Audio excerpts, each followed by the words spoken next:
jijjiirama kan nu barbaachisu maaltu nu barbaachisaa jijjiiramii kun naannoo akkamii keessatti barbaachisaa environmentii sun ummata sanii qalbii isaatii fi qubsuma isaatii fi fedhii isaatii fi hawwii isaa beekanii waliin socho'uu yoo danda'anidha jechuudha yoo kan cufaajuu beekanidha amma akki garretti wanni Oromoo keessatti akka qeerroo kunini waan ummati godhee amma bakkan keessatti leadership kan hojjenne jechuun kan leadership jechuun maalidha ummata karaa baasanii yookaan ammoo daandii godhanii fi yoo dur deemanii ummati si duub deeme maal jenna leadership jechuun mataa itti ta'anii jechuun hoggansa yookaan ammoo maalidha ummata kana hogganu jechuudha. Amma nu fudhannu bakkee kanatti wanni Oromoo keessatti sochii ummataadha. Mass movement ummatatu ufiin deeme ummati ufiin deeme galme bahuun barbaadu gahe warri siyaasaa ka Oromoo ka amma aangoo irratti wal nyaachaa jiran kun ka jechuudhaan qawwee ni kadhu qawwee lafin kee wadhu qawwee maal jedhe tokkolleen qawween achi hin baane qawween isaa ganne kana hedduu keessatti waan tokkollee hin buuse qawwee miti wanni godhu ummata gaafa ummati gurmaahee jijjiiramatti nu barbaachisaa jedhee tokkoome lafirraa ka'ee ummati durattu deemee ummati maalidha uf hoggane mataa isaatiin qeerroon hoggansi mataa ofii uf keessadha uumee uf hogganaa ture warri kun cuftinu ummata hordoftoota turan malee hoggantoota hin turre warri kun cuftinu jaliyaate faaniyaate ummata reactionary turan malee liiderii hin turre ummati ufiin uf hoggane ummati ufiin deem dhugaa dubbachuuf tokko warri paartiin Oromoo keedhan kabiyya jiruu fi kabiyya galilleen ummata dur deeme karoor ummata baase yaad ummata baase nafaan deema nafaan hordofa jedhee proactively seera tumate seer qabate ka ummataan deem tokkolleen hin jiru ka ummata eegee deem malee eegee ka ummata turarree ummat duub deem malee arrallee jechuun sadarkaa fedhii ummata Oromootii fi gaafii ummata Oromoo hubachuu waan hin danda'iniif tokkoffaa naannoo san keessa hin jiran jiruu ummata hin jiran ummata gabbu'ee fedhii ummata hin been ummati maal fedha tokko tahawa ummanni maal fedha gaafii jirtuu furmaata nuu kenna tokko tahaa qabsoo kana kan caal jabeessa jedha warri hoo akkamiin angootti dhufna gaafii warra akkamiin abaluu irratti duullee abaluu mo'annaadha isaan maalidha jijjiiram ummati barbaadu kan malak ummati barbaadu iyyuu hin beekan ummati keessa hin baane hedduun isaanii biyya laatii galanii ka biyyi keessa jiranillee akki isaan hundeeffaman yayyabaman ummat tajaajiluu hin turre kanaafuu hordoftoonni hoggantoota ta'uu fi akka malee adeemsi guddaattu wanni jedha hogganaa fi hordofaa waan gosgosaatidha qalbiin hordofaatii fi qalbiin hogganaa waan gosgosaatidha hordofaan ammoo hoggana yoo ta'e tokkumaan hin ta'u leadership is a journey adeemsadha adeemsa sun keessatti bakkinni ittiin hin bahin ummati ittiin bahee jira himal inni tokko jedhee amma leadership jedhee ufi an biyyi bulcha an qawwee an maali an sheexa waan ni haasa'u ummati sun bir bahee dabre waan sila warri qawween godhuu feenaa jiranii ka warri qawween hin godhin ummati godhee argatee jira ka warri biyyi keessallee maalii jedhu ummati waan sun jechuun maal achiif godhee jira ummanni gooli sun maal acheen godhee jira warri maal ammoo hordofaan waan ummati ittiin deemu san haga amma duuba hordofee dhaqqabuu jir malee warri kun ummataan hin baan bilchalii ummati qabuu fi ka hordoftoonni kun qaban waan saayinsiin ummati haasawaa jiruu fi ka hordoftoonni kun haasawan waan yookaan ammoo adda fedhiin ummati qabuu fi gabaya Oromoo keessa wanni ummati yaadii bitachuu fedhuu fi ka hordoftoonni kun qaban waan tokko miti kanaafuu warri Oromoo ka Oromoon deemaa kun ka sila Oromoo hogganuu fedhu kunam hoggantoota ta'uu qaban jechuun hoggantoota sun ammoo aduu galgal tokkotti hin taane kanaafuu hordofummaa irraa hoggana ta'uu fi ummatatti gabbu'anii fedhii ummata gaafachuudhaan ilaalcha ummata hubachuudhaan waan rakkoo lafir deemaa jiru sun furmaata barbaaduudhaan ummataa fi naannoo keessa jiran hubachuu danda'u qaban ummata hubachaa hin jiran naannoo hubachaa hin jiran adeemsi keessa jiran hubachaa hin jiranii rakkoon guddoon tokkin kanaa jechuudha yoo jalqabaayyuu jechuun jijjiiramina barbaachisaa jijjiiramii kun dhufuu qabaa naannoo fi ummata jijjiirama hubadhee jettu sadarkaan itti aanu maalidha kaat baafattu karoor itti baafatta design yoo jijjiiramii dhufeen duba jijjiiram kana akkamiin hoggana jijjiiram kan akkamiin ittiin deem yaada akkamii ummatattu gaffida knowledge waan duratti haasa'an yaada akkamii ummatiin irraa bita siyaasa akkamii ummatattiin fida dinagdee akkamii ummatii barbaada ummatii waan inni barbaadu kan mullii qabaattee abjuu san ammoo galmaan gaachuu fi karoorii an qabu imaammatii an qabu kana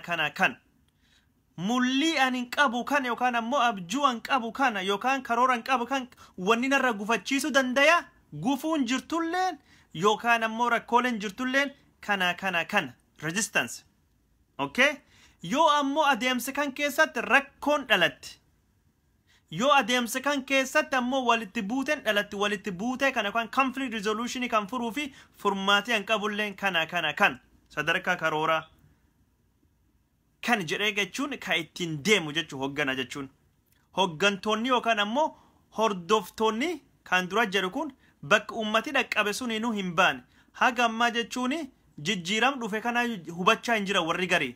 jijjiirami dhufe jijjiiram nuttu fida qawween yookaan jijjiiram nuttu maal hin fidaa jedhanii sadarkaa karooraa sadarkaa yaadaa kan sadarkaa ummata seenanii yaadu fitti gurguratanii mullii fi ummata agarsiisanii ummata ammoo mullii san duuba hiriirsanii tarreessanii coroorsanii ittiin deemaniin hin baane jechuu bakki warri jiruu fi bakki ummatii jiru bakkaadha jechuudha amma rakkoon guddaan takkini san ummata dhaqqabachuu dandayanii hin dhaqqaban gaalii ummata kutee jechuun ammoo sareen hordoftoota ees jirti fagoo duuba dutaa jirti ado ummataan hin baynu bakka birarra wal dhabanii ummata dursee deemsanillee maan duuba deebisanii boqonnaa wal dhabbii waan ummatii keessa guddate ka wal shakkuu ka wal nyaachuu ka ittiin deeman kanaafuu hordoftoonni kun amma gaaf biyyatti hin galan maali ummat hoggonuu dhiisanii ummat hordofanii ummat dhaqqabatan kan maali yaada ummat ijaaru ummatan hoggana don taane yaada ummat diiga ummat burjaajessaatiin galaa jiran maaliin galaa jiran ummati am wal dhagahee tokko tahee tokkummaanii wayyaana ofirraa buuse amma sadarkaa jijjiiramuu fi karoorfata ittiin deemuu kana sadarkaa inni keessa jiru warri kun dhufe asii maal godhaa jira jaanjisaa jira maal godhaa jira burjaajessaa jira maal godhaa jira shakkii keessatti uumaa jira maal godhaa jira afaan wal dhabsiisaa jira ummati maal eegachaa jira ummati tokkummaa ummati qabsoo kan jabeessu ummanni dura deemu rakkoo dinagdee rakkoo hawaasummaa rakkoo saamichi lafa irraanudha wanni warri barbaadaa jiru wanni warri haasaa immoo sadarkaa ummataatti hin baane ummati maalidha consensus wanni inni barbaadu wal dhageetti wal mari'achuu wal haasa'uu dimokiraasii wayyaa qabdu bulchiinsa wayyaa qabu sanit deemuu fargata warri asii galan kun ammoo maalidha wal dhabaan galanii wal dhabsanii fidanii ummatatti hin galanii ummata dhaqqabatamaan wal dhaba qaban saniini dorgommii qaban saniini ummata itti gabaaya ittiin bahanii gabayaa yaadi warri gurgurachuu qabuyyuu yaada ummatii qabu gadi ka ta'e yaada ummatii qabuudhaan duubatti hafa ka ta'e wal dhabsuun gurgurachuu baan wanni am argaa jirru wal dhabii biyya alaa keessa ture wal dhabii diyaaspooraa keessa ture warri jechuun mullii hin qabne warri abjuu hin qabne warri karoora hin qabne wanni isaan ittiin galammaan wal dhabaa itti biyya alaatiin wal dhabaa jiran sun biyyatti hin qabatanii galan warri jechuun nam bulchulleeni ka yaada hin qabne maani yaada gaaf waa'ee dimokiraasiitii fi waa'ee jechuun jaarmiyaalee mootummaa haasawee ture jechuun dimokiraasiidhaan karaa jaarmiyaatiin karaa heeraatiin jijjiiramee akkam dhufaa maali dirijitaawii asaraarii ilaalchi walirratti duulu ilaalchi wal balleessu ilaalchi falmitootii haa jiraatanii garuu tokkolleen ammoo maalidha humni qabaachuu hin qabani tokkolleen jabaatanii miila lamaan dhabachuu hin qabani waan doktor Mararaan gaafate duba maansaafeef OLF haa ta'uuti yookaan ammoo dhaabum kamii kafaa haa ta'uuti maqaaf haa jiraatanii ammoo akka hojjechuu hin dandeenye miil jala guuraa samii gubbama rarraasa hambisa waan jedhu sun ka dirijitaawii asaraarii foormulaa sun warrilleen qabate dhufe jira ihaadigummamaan arguufatanii gama dhadhaatanii ofirraan buuse rakkoon jirtu amma sadarkaa karooratti ka jirsan sadarkaa karooratti yoo ammoo yaadii hin jiraanne sadarkaa raawwitti duwwaadha yoo karoor qabaatte karoor hin baafanne yoo ammoo jechuun imaammat hin qabaanne yoo yaadi hin qabaanne raawwii irmaan olchita bakki raawwii sani nam hin baane amma maalidha daandii liideriin jechuun karaa yookaan ammoo xurree jijjiirama baasee ummati duuba deeme ummati hordofuu jechuudha tartiib sanitti warri kenna ammoo ka liiderii jedhu ka biyya alaatti gal ka biyya keessa jirulleen irri guddina karaa ummata baasee daandii jijjiiramaa irra ummata bobbaasee ka bilisummaa ummati barbaadu yookaan ammoo mirga ummati barbaadu goonfachiisu osoo hin taane ka ummata duub deeme yoo ummata dhaqqabe haq dhaqqaba sunin ummati duubatti hirkisuu fedhu yookaan ammoo adeemsi ummati dura godhu haq taheetti maal jechuun dhaabsisuu fedhuudha. Sani kanaafuu sadarkaa raawwiitti yookaan ammoo sadarkaa executionit yaada raawwii ka jijjiiram karoora visionii waan hin jirreef mullii waan hin jirreef raawwiin hin jirreef bakki kanatti ammoo execution gubbaatti wanni warri execute gurguddoo hin jiru jechuudha. Yaadin qaban ka qawwee sallee itti kennite qawween duuba maaltu jira eegi jettaa gamma yaadisa qullaan hin jiru. Ka biyya ammoo carraa argatee jechuun fardi qeerroo yaabbatee galme masaraa minilikiitiin bahilleeni kana carraansi dhiifam carraan sanii kennam kana kanaan duub maaltu dhufaa eegi jette opiidum dullatti resaayikil godhee ummatii karaa sadarkaa gadaanaa jijjiiran barbaannaa gaafin kennin deebine rakkoo hedduu qabnaa nu rakkannee dararamne eeguu jedhu deebisaan jiran maal jennaan maal asirratti mullii gubbaatti wanni hin jiru qeerroon kahee fardi qeerroo yaabbatanii wayyaaneen garagalte ittiin qophoof jijjiiran fiduuf maal qophii san gubbaatti hin jiram qophii eegi jijjiiran fiddeen dubatti ammooyyuu jijjiiramaa suni fayyadamtee karoora akkamii qabda mullii qabdi hin jiru mulliin jechuun yaadu gurguddoo maalidha Afrikaa hoggannaa gaaf Afrikaa jijjiirraa ilmi abbaa gadaa maal godhe sadarkaa dhaadannooti yaadu gurguddaa grand narrative waan ta'e sadarkaa sun alatti ammoo sadarkaa qabatamaatti gabbu'ee jechuun yeroo akkasii keessa waan akkasii goona waan jiru waan iftoom qabin jiru. Kanaaf namni executionii gubbaatti yaada qabaate yaada son hojii irra oolchee raawwiidhaan yookaan ammoo hojiin garsiise sila maalidha jijjiirama dhufaa jiru kan ammoo jijjiirama waaraa yookaan ammoo sustainability irratti akkamiin hojjannadha. Ammenu jijjiiram kan akkamiin hojii jijjiiram kan akkamiin tursinaa yookaan akkinni wanni qabu sila ummata keessa deemanii jechuun feedbackii fudhachuu ummata waliin mari'atanii fedhii ummata hubachuu waa hedduu akkamiidhaan jijjiiruu dandeenyu waan jedhamu sun hundaayyuu ittiin jiran jechuun amma rakkoo wanni nu argaa jirru warri jechuun wal dhabaa jiru kun yaada irratti wal dhabaa hin jirani warri wal dhabaa jiru kunini qabsoo oromootiif yookaan fedhii oromootiif fedhaa wal dhabaa hin jiranii warri wal dhabaa jiru kun yaadi kiyyatti wayyaa qabaa yookaan ammoo karoora kiyyatti oromoo kan buusa kan godha irratti wal dhabaa hin jiran yaadi warraa yoo sila gaafatte yoo qabaatan hedduun isaanii wal fakkaatu wanni isaa irra wal dhabaa fedhii dhuunfaa irratti wal dhabaa jiran wanni isaa wal dhabaa jiranii waanuma trivial waan ta'e ka qabsoo oromoo duratti hin deemsifne irra wal dhabaa jiran kanaafuu sadarkaalee jijjiiramii biyya tokko keessatti hin dhufu eegi ilaallu sadarkaalee afuraan kana sadarkaa qophii irraa kaasee sadarkaa jechuun karoora qophii sun mullii qabaachuu ka jechuun grand plan road map qabaatee achiin dubatti waan qabdu sun ammoo hojiirra oolchuu raawwachuu karaawwii sun ammoo jechuun raawwii dubatti achiin duba jijjiirama gad fageenya qabuu fi jijjiirama jechuun waaraa fuufsiisuu sun hundaayyuu ati ilaaltu hedduun isaanii yaadi isaan qaban qullaadha. Warri hooggantoota fin jedhu dhugaa dubbachuuf hedduun isaanii ummata wajjiran tarkaanfii tokko deeman ummanni dur deema jira kanaafuu odoo isaan hooggantoota hin taane hedduun isaanii hordoftootadha hedduun isaanii proactive osoo hin taane reactionaryidha yoo rakkoon dhalatte mootummaalee wanni argaa jiru yoo rakkoon dhalatte rakkoo furmaata fidee duuba fiigaa deem malee sadarkaa ummatii jiruu sunii fi sadarkaa rakkoon deemu jirtuu fi furmaata barbaachisan hin dhaqqabne wanni hedduun qeerroodhaa ka fide qeerroon ammoo waan kan fiddee jechuun hammatamtee jijjiirama kana furuullee keessatti gahee guddaa taphachaa hin jirtu qeerroon jechuun waan hedduudha maashinii waan kanaati qeerroon mootorii waan kanaati ummanni waan kan godhe hedduu jechuun warri ummataaf fedhe wal dhabnaa jechaa jiranii warri dhaabaa kun jechuun ummataaf sagalee ta'uu ummati fedhiin isaa maali ummati jechuun maal barbaada ummati kan akkamiin angeessina yookaan ummati kan ammoo akkamiin hooggannaa waan jedhu hojjechaa jiranii rakkoon jijjiirama biyyammaa kana dhuf keessatti dhalachaa jirtu yoo karaa jechuun saayinsii hawaasummaatiin laalamu waan gosa kanaati kan irra hubadhe jechuun kun jechuun ammoo rakkoo kan qofattuyyuu rakkoodha yookaan ammoo rakkoon karaa biraa hin jirtu wanni biraa hin jirtu miti waa hedduutti jiran hagi yeroo na hayyamtetti hagi beekumsi kiyyatti waan irra dubbadhe jechuudha kanatti aanee jechuun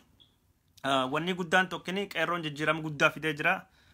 jijjiirama qeerroon fide keessatti wanni harri ta'e keessa tokkini warri qeerroollee taanaan biyya Itoophiyaa keessatti miidhaa guddaa waggaa 27 kan dhaqqabsanii warra biyya Itoophiyaa suni biyyallee deegsanii namallee miidhanii warra jechuun rakkoo guddaa fide keessa namni akka jechuun Kinfee Daanyoo nam jedhamu nama durataawaa Metek ture akkasumas Teklebiraan Waldaaragaa jedhamu nama durataawaa Insaa ture warri qabamee hidhamee jedhamee waa hedduu haasawamaa jira waan sun irratti waan gaggabaabdu tokko lam dubbadhee haasawa irraa kan gabaabsuu barbaada warri kun hidhamuu warra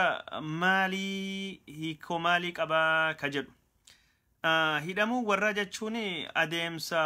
olaantummaa seeraa kabachiisuu keessatti tarkaanfii akka malee guddaa tokko adeemsa haqa barbaaduu keessatti adeemsa nagaa waaraa biyya Itoophiyaa sun keessa buusuu keessatti gumaacha guddaa qabaa jedhee yaadachuun wanni sun ta'uun isallee waan akka malee gaarii tokko ammatti godhamuun isaa waan gaariidha garuu haguma abdii nama horachiisullee wanni gaafii nama kaasisu hedduulan jiraachuu danda'uu qaba yookaan ammoo wanni biraa kaaki gaafii kaasu hedduutu jira jechuudha akka yaada kiyya tokkotti tokkoffaa warri kunini har'aa miti sila kanaan durattu hidhamuu danda'u qabanii mootummaan humni hin jabeeffanne irra hin qabu har'attu godhuun isaa waan akka malee gaarii tokko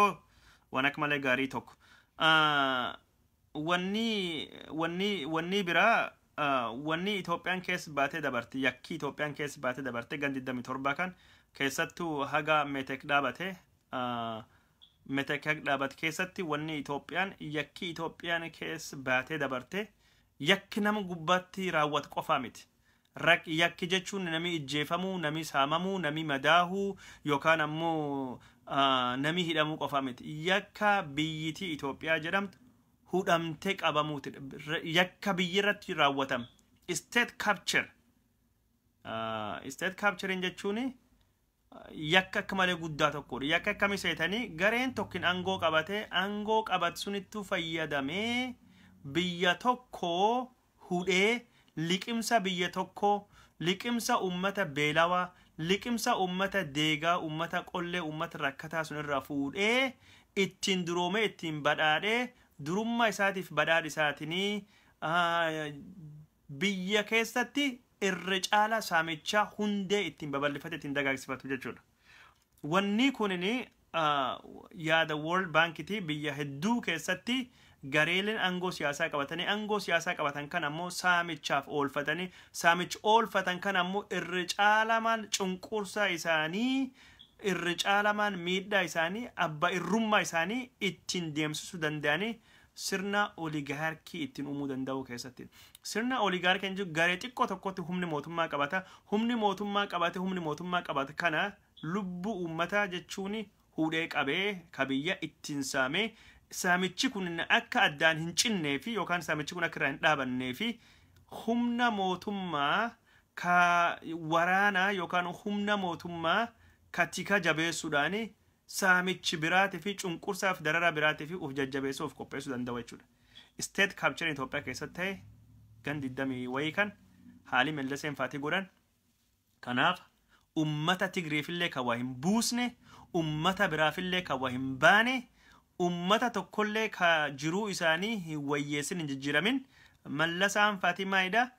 isaan warri saamichaaf wal ijaaran birookiraasii mataa ofii uumanii birookiraasii isaanii uumanii akkasiin saamicha sun geggeessan jechuudha birookiraasii saamicha oligaarkii mataa isaanii uuman jechuudha oligaarkii bulchiinsa nama hagoo kanaaf wayyaaneen warri wayyaanee keessa jiran ka Metek kun wayyaanee guutuyyuu bakkin buutu wayyaanee guutuu dhiise ummati Tigree bakkin buutu waan jedhuuf ummati Tigreeleen haq tahee irraa fayyadamu irri guddinni maa isaaleen hudhamanii jiran irri guddinni isaaleen maalidha saamamanii jiran Tigruma kanaaf hiyyummaadhaan Tigreen jechuun sadarkaa tarree jalqaba gubbaatti argamu Itoophiyaa keessaa mootummaan naannoo sanillee gargaarsa federaal argachuudhaan tarree tokkoffaa gubbaatti yookaan sadarkaa tokkoffaa gubbaa waan inni argamuuf waan akkasii kana jechuudha kanaafuu yakkii jechuun oligaarkonni kunini yakkii warri ummata biyya hudhee qabeeni kun jechi kan state capturing kun akkamitti ibsamseetan ani jechuun nama gara Boorana kan waan ta'eef fakkeenya waan horiitiin ibsuu kan akka malee jaaladha amali an beekulleen jechuun saayinsiin an beekulleen saayinsii loon horsiisuti saayinsiin an beekulle waan irra baradhelleen jechuun jiruma yookaan ammoo finna nan Boorana ka looni sun ka ummaamuun looni sun waan beekuu fi yeroo hedduu jijjiiramilleen akkamiin yoo dhuuf gaaf dhiyoo haasa'u jijjiiramii jechuun akka horii gugatuutiin akeeke yoo barbaadde horiin gugatu akka feetiyyaatu sirri faca'ee jechuun siyyuu miidhuu danda'a jechuun guguun akka abbaan feetiyyaa ta'ee waan sullee guguu loonitiin yookaan horii gugatuun akeeke ture. State capture kana jechuun state capture jechuun fakkeenyaaf state jechuun sa'a jenna fudhanna. Okay, sa'aan kun lakkuu yookaan ammoo waatiyyee yookaan ammoo jabbilam qaba haa jennee fudhannuuti. Amma sa'aan kun nama gam jiraachisaa sa'aan kun ofii isaatiiyyuu marri dheeduu qabaa bishaan dhuguu qabaa yoo naad qabaatee yookaan haayisood waan bira barbaadaa achiin duuba sa'aan kun yoo waan kana argateen duubatti waatii yookaan yabbii kan lamaaniif aanan mirgaa aanan kan ammoo jechuun warri sa'aaleen irraa ilmataa jechuudha. Warri sa'aatiif maal ta'a ameessaa aananii jechuudha. Warra jechuun waatiyyeetii fi ammoo waatii maal nyaati jechuun jabbiidhaaf. Yabbiin yeroo sanitti margi nyaachuun jalqabne yookaan marri nyaattu. Kanaaf yoo wayyaanee fudhanne maalidha? Wayyaanee jechuun sa'aan kun Itoophiyaa jennee haa akeeknuti. Wayyaanee nama sa'a kan ilmataa jennu taa yaannuti. Sa'a kan yoo ilmatanii yoo elemaa horii ilmatan jechuun haqta irraa ilmattee tokkoffaa sa'a kanallee yaaduu qabda. Sa'aan kunillee waan lubbuu qaba. Wanni aananii keessa baay'oo kun keessa ilmitee yookaan yabbiin akka malee hoote sa'aan lefin taatu. Yoo akka malee ilmattee yabbiillee nyaatii isii maalidha sa'a kana aanan yabbii kanallee dhiisuu danda'uu qabda jechuu akka ta'etti.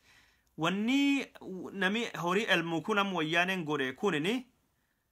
yabbii lamaan irraa hidhee yookaan qabe ufii isaa kan maal elme. Elma akkamii elme? Elmee yabbii kan ittiin dhiisu aanan kan yabbiillee hin dhiisu sa'aallee hin dhiisu. Odoo sa'aan kun jechuun horiin yoo gare jechuun hin gunnuffata aanan of keessa deebisa nama dhowwachuu danda'a akka namaati miti. Akkam godha sa'a kana akka inni hin gunnuffan amma kan jechuun yookaan akka inni waan hin taane maashiniidhaan elman biyyame. Sa'a kana akka inni itti elmu maalidha? Akka aananii sa'a kan keessatti nafni sa'aan kun leendu akka yabbiin isallee nyaattee hin horre jechuun. Hudhaan kun hudhaan jechuun state capturing mootummaa wayyaanee biyya itti hudhe yabbii lamaallee ejjeese sa'aallee ejjeese uf qof jiraachise jechuudha. Waan gos kana maal jedhanii mootummaan yoo elmu biyya hin coonse jechuun wayyaaneen hin coonse. Coonuu jechuun beektanii hin coonse jechuun biyya kana hin cooncate jechuun tokko waan aanan jedhamu keessatti nan bisne akka yabbii yootota immoo qarcaase waan sa'aan qabu sun hundaayyuu keessaa ilmatee coonse aanan sa'aan qabu sun adoo jechuun sa'a hin yaadinu odoo yabbii yaadinu ammatti sa'aalleen akka du'aa jira jabbiin duutee jirtiyyuu ajannuuti yoo aanan tokkitti gad hin dhiisne. Wanni am state capture keessatti nu arginu maalidha? Warri oligaarkii namichi sa'a ilmatu wayyaana jedhamu kanatti sa'a ilmateeyyumaan maanan sun ofii dhugaa yookaan ofii gurguratu malee nama ofillee hin ga'u. Sa'aan inni ilmatu Itoophiyaan sunilleen duutee jirti. Ummatii Itoophiyaa ummatii biyyalleen jabbii suni warrilleen maal sila uumaadhaan aanan sa'a kawaatii sa'a suni ka rabbiin isaanii uume rabbiin isaanii sila soor irraa hin arganne jechuudha. Jabbiileen amma akka maal yoo duutee jirti yookaan akka du'aa jirti. Sa'aalleen maal conamee sa'aan kun maalidha? Anniisan isaa ilmamee anniisamee sa'aalleen akka du'aa jira jechuudha yookaan du'ee jira jechuudha. Wanni gadafe waggaa 20 kan keessatti Itoophiyaan guddatte, Itoophiyaan badhaate, Itoophiyaan dijiita akkasii taate, Itoophiyaan akkas taate maal jedhan yoo dubbatan kan cufaayyuu maalidha? Guddina warra isaa maal godhuut annisuu kana. Guddina isaa maal cooncatu yookaan ammoo saa coonsuu kana jechuun warra jechuun aanan saa keessaa fixu jechuun afaanii booranaa waan loonii kan jechoota horii elmuu miti unam elmuu miti. Jechoonni aanan elmuu aanan dhuguu afaan booranaa keessatti kum tokkotu jira. Amma isaan maal godhanii saa kan coonsanii aanan keessa fixanii isaa ejjeessanii jabbii isaa ejjeessanii ufii qofatti hafan jechuudha. State capturing hagas cufaayyuu yakki kun deemachuun. Kanaafuu yakka xixiqqaa akka racketeering yookaan corruption embezzlement jedhamu miti.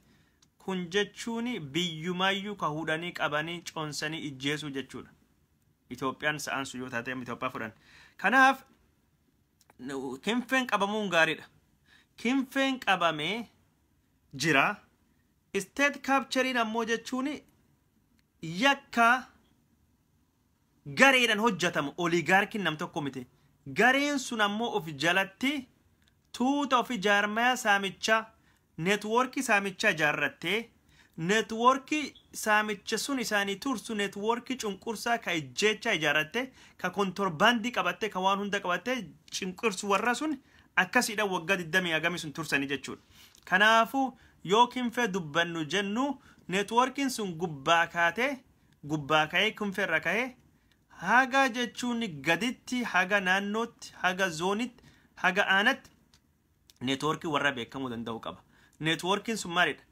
Tokkoffaa meetek keessa ka jiru sadarkaa supplierii ta'uti. Sadarkaa consumerii warra ka warra wajjin nagadi qabu shirka warra qabu sun irra kaasee jechuun networkii yakki warra ka ittiin raawwatanii ka kontorbandii ka gosa abdiilee ka gosa biraa ka Affaar ka Gaambeellaa ka Oromiyaa keessa jiru haga gaditti haga Mooyyaleetti ka jiru daangaa Itoophiyaa daangaa keenya ka jiru cuftinuu beekamuu danda'u qaba. Qoratamuu qaba. Qorannoon kun asitti dhaabachuu hin qabu. Wanni kun yakki oligarkii kun yakki state capture kun yakka gareen deemu. Yakki kunini yakki networking deemu. Yakki kunini yakka jechuun tuutan deemu. Tuutii kun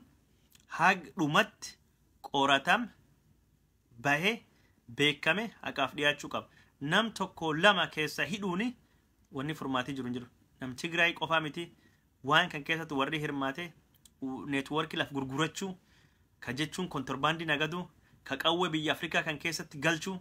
ka jechuun waraan gosaa jechuun walitti uumuu waraan daangaa uumuu kun cuftunuu mallattoo networkiin saamicha oligarkiin kun yookaan state capturing kun ittiin of jiraachise kun cuftunuyyuu qoratamuu danda'u qaba. Itoophiyaa keessatti sadarkaa koomishinitti ministeerii nagaa ka biyya Itoophiyaa sun sila waan akkasii kan fa qoratee waan akkasii kan jechuun eegi qorateen dubat waan adabbiin nama luuf adabamee sadarkaa uummatatti ammoo araarii bu'uu barbaachisu araarii bu'ee ittiin deemama ta'uu danda'u qaba. Sadarkaa state capturing kan keessatti Tekle Birhaan Waldaaragaay yookaan ammoo jechuun Kinfee Abrahaa kun horiin isaan nyaatanii isaan qaban hagam tokkottu rahafee hagam tokkottu qabamaa horii sun abbaan ummata akkamitti deebi'aadha. Yookaan ammoo warra jechuun isaanii miidhamee isaanii harkaa miila dhabe warra isaaniif jedhee iji isaanii jaame warra isaaniif jedhee lubbuu isaanii dhaban akkamiidhaan waan argame kanadhaan jechuun ummata kana reparation yookaan ammoo beenya ittiin kaffaluu dandeenyaaf some kind of restitution jechuun akkamiidhaan warra kan deebisne waan kan godhuu danda'u qabna jechuun maal isaan irraa argachuu dandeenya maal harka warratti hafee kan qofa miti empaayirii biizineesaa mootummaa mete qofa miti. Empaayirii jechuun mootummaa ka warri oligarkii Tigraay kun dhaabe efertiitu qabi waa hedduu mesfiin industrial engineeringiin kun cuftunuyyuu they are part of this state capture warra biyya anniisa biyya hodhe warra jechuun biyya anniisa fixe anniisa jechuun yoo saa duru eegi horii hoosisanii jabbiin gari isaa akka malee qarcaaste hoote harma sa'a jechuun miite jechuun achin duba maal jedhboorani aanan qofa miti anniisa jechuun humna sa'aan barbaadu ka ittiin jira sullee keessa hodhe jechuudha. Humna biitii ittiin jiraatu anniisa biyyaa sun seenanii warra biyya akkasitti hudhee jechuudha. Waan kanaaf wanni kun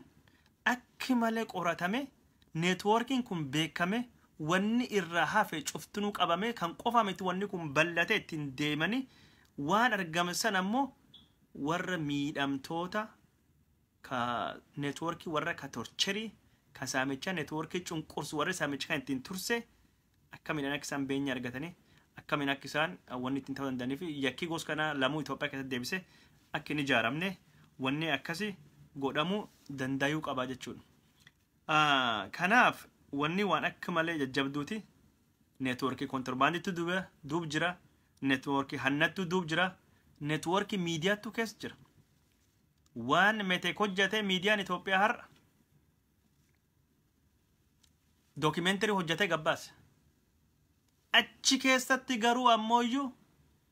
legitimize godhaa ka warri ture ka warra harki dhaanaa ka ummata propaganda wanni godhe warra jechuun qaama hannaa sunutti miidiyaa Itoophiyaatti fi miidiyaa pireesaa ka bilisaatiin warra jedhan aktivistoota hedduu ka warra sunni durii keessa seenettu jiru wanni kun cuftuun beekamuu danda'uu qaba. Miidiyaan Itoophiyaa kanaaf jijjiiramuu qabaa jenna jechuudha. bakka hunda seenaa jira warri kun miidiyaa keessa warri jiru beekamuu danda'u qaba. Maqaa pireesii dhuunfatiin maqaa aktivistootiin warri waan ka wajjin hojjate neetwoorkii yakkaatii neetwoorkii saamichaa neetwoorkii kontorbaandii kun hundinuu beekamuu danda'u qaba. Dubbiin akka malee jajjabduudha. Garuu oligaarkiin kun gosa hin qabdu, oligaarkiin kun amantii hin qabdu. Ummata Tigraay wajjidha waliif finne ummata Tigree namni garii ittiin rukutuu fi ummata Tigree maqaa ittiin balleessuu fi ummata Tigree ittiin cunqursuudhaa fi Itoophiyummaa ummata Tigree gaafii keessa galchuu fi waan godham mootummaan Abiyyi ummati Oromoo resist godhuu danda'uu qaba. Oromoon bilisummaa barbaada. Oromoon mirguu fi barbaada malee ummattoon kollee cunqursuun barbaadu yookaan ummati bira cunqursu barbaadu dhaabbate laaluun qaba Oromoon. Ummata haqaaf falmatu Oromoon. Ummata mirgaaf falmatu. Waan kana Abiyyi wajjin taane yoo jechuun Oromoo wajjin taane Tigree dhoofsifne Tigree akkas goona jedhe warri gari waan akkasii malachuu yaadu danda'e. Oligaarkiin state capture keessatti ka ummata saamu yookaan ka biyyi saamu takka ummata balla ta'e hin beeku yookaan gosa ballo ta'e hin beeku yookaan saba guddaa ta'e hin beeku. Hattuu warri sun gosta keessa bahe yookaan saba tokko amantii keessa bahe ummata Tigree fi hattoota kan addaan baasnee ilaaluu danda'uu qabna. Ummata Tigree fi oligaarkoota kan addaan baasuu danda'uu qabna. State capture jechuun ka godhe oligaarkoota hattoota kanaadha jechuun saamtota kanaadha. Ka biyya jechuun consee xuuxee nyaatee fixe. Ka biyya qorqate. Ka biyya qorratee jechuun biyyi qullaatti hambisee warra hidhamaa jiru malee ummata Tigree ballooti miti. Kanaaf wanni kun akka ummata Tigree targeetiin goona yookaan ammoo akka ummata Tigree akka gareetti diina yookaan ummati Tigree jechuun rukutamuu qabaa waan jedhamu falaasam namni social media gubbaa haasa warri gari waan sun abadan fudhachuu hin qabnu Oromoon. Dr. Abiyyi illeen aktivistiin Oromoo illeen warri gari amma ka ummata Tigree rukutu barbaadu jira. Gaafii dorgommii warra kaseenaa ta'uuti yookaan ammoo rakkoolee daangaa irra kaa'uuti waan adda addaatiif sababa kanattuu fayyadamne Tigree ittiin marginalize goona Tigree ittiin rukutnaa jedhanii waa yaadanitti jiran. Nu ammoo Tigreeni ummata hattuun keessin jirti yakkamaan keessin jira hattuun gos kana gad hin baane malee Oromollee keessin jirtu sadarkaa kanatti ta'ullee baatu haa diqqaatu malee hattuun garcuufaayyuu jirti Oromollee keessin jirti saamtuun garcuufaayyuu jirti Oromoo keessallee hin jirti kashlabbeen garcuufaayyuu jira ka jechuun harka muruu maalii muruu miila mursiisuu kan keessatti hirmaatillee gariin nama Oromootidha. Kanaafuu addaan baafannee beekuu danda'uu qabna jechuudha.